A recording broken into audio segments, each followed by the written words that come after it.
नमस्कार, स्वागत है आप सभी का YBN बिहार झारखंड में। मैं हूं आपके साथ मुदिता। राजनीति केवल कुर्सियों का खेल नहीं होती, ये दिमाग की वो बिसात है जहां हर चाल शोर नहीं करती, लेकिन उसका असर सालों तक सुनाई देता है। और बिहार की राजनीति में अभी अभी एक ऐसी चाल चली गई जिसने सभी राजनीतिक पंडितों को फिर सोचने पर मजबूर कर दिया। हाँ, हम बात कर रहे हैं मुख्यमंत्री नीतीश कुमार की उस चाल की जो पहली नजर में मामूली लगती है, लेकिन उसकी गहराई में छिपा है सत्ता की असली कुंजी। 10वीं बार मुख्यमंत्री बनने के बाद सबसे पहले जो खबर सुर्खियों में आई वो थी नीतीश कुमार ने गृह मंत्रालय विभाग छोड़ दिया। गृह मंत्रालय यानी सत्ता का तंत्र, कानून व्यवस्था, पुलिस, STF और प्रशासनिक नियंत्रण की धुरी, और इसे उन्होंने दे दिया भारतीय जनता पार्टी को। बीजेपी के सम्राट चौधरी अब बिहार के नए गृह मंत्री हैं। ऊपर से देखें तो ये साफ लगता है जैसे अब बीजेपी के पकड़ सरकार पर मजबूत हो रही है, जैसे अब खेल नीतीश नहीं बीजेपी के हाथ में है। लेकिन क्या वाकई ऐसा है? उत्तर है बिल्कुल नहीं। राजनीति में एक पुरानी कहावत है, जिसके पास बजट उसी की चलती है सरकार। और यहाँ पर तस्वीर उलट जाती है, क्योंकि बीजेपी के पास भले गृह मंत्रालय हो, भले 14 मंत्री और 2 डिप्टी CM हो, लेकिन बजट का असली नियंत्रण अभी भी नीतीश कुमार और जेडीयू के पास है। जेडीयू के पास 18 प्रमुख विभाग है और जेडीयू के विभागों का कुल बजट 2,19,000 करोड़ रुपए है, जबकि बीजेपी के मंत्रियों के हाथ अधिक मंत्री होने के बावजूद 89,000 करोड़ रुपए का ही बजट आया है, यानी बीजेपी से 1,29,000 करोड़ रुपए अधिक। आइए कुछ विभागों पर नजर डालें जो जेडीयू के पास है। शिक्षा विभाग जो 60,954 करोड़ रुपए ग्रामीण विकास के हैं, 16,193 करोड़, ऊर्जा 13,483 करोड़, ग्रामीण कर 11,101 करोड़, समाज कल्याण 8,774 करोड़, जल संसाधन 7,451 करोड़, यानी बजट की नब्ज, विकास की धड़कन और राजनीतिक जमीन का असली सेंट्रल नर्वस सिस्टम जेडीयू के हाथ में है।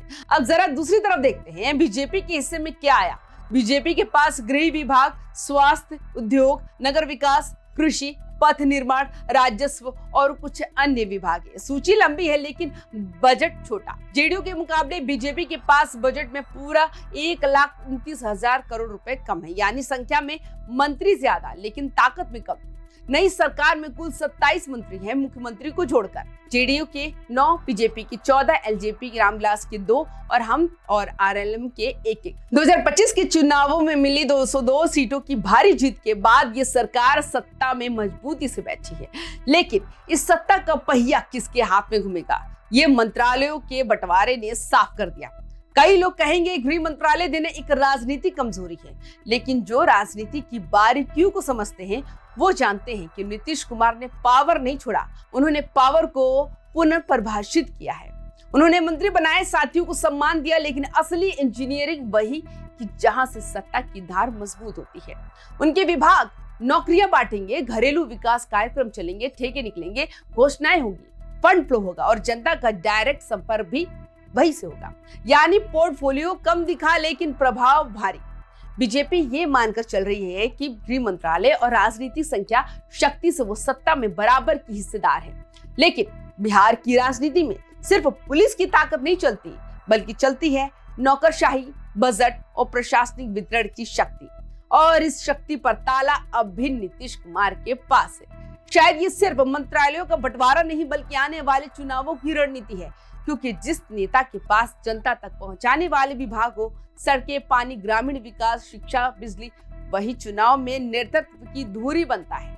बीजेपी के 2 डिप्टी CM जरूर है, लेकिन सरकार की असली ड्राइविंग सीट अब भी नीतीश कुमार के हाथ में है। नीतीश कुमार ने एक बार फिर ये साबित कर दिया कि राजनीति अनुभव से चलती है, संख्या में नहीं। कभी कहा था कि जाति गणित से सरकार बनती है, लेकिन विकास गणित से चलती है। आज उन्होंने एक और संदेश दिया, सरकार में कुर्सी बड़ी नहीं होती, नियंत्रण बड़ा होता है।